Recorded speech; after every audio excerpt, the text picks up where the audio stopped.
Gandang umaga po. For today's video, niluluto po ulit ako ng pang-almusal namin. So ngayon di po ako nakapagsimba kasi medyo masama pakiramdam ko. Hindi po tayo makakapag-vlog kung masyadong marami. Tamang luto lang.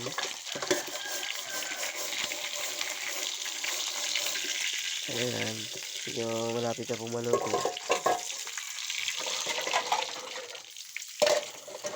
Ito lang po yung misis ko na masipag, yung hugas ng plato. Hindi pa po muna kami naghugas sa labas kasi hindi pa tapos yung aming kusina. Andun din po yung mga alaga namin.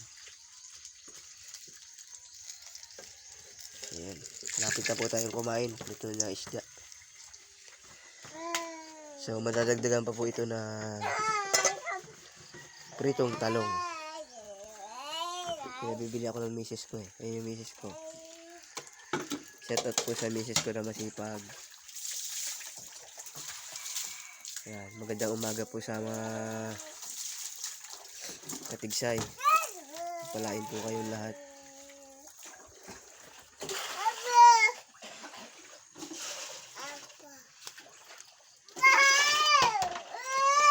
So hanggang dito lang po muna.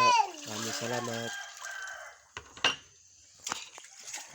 Bye-bye.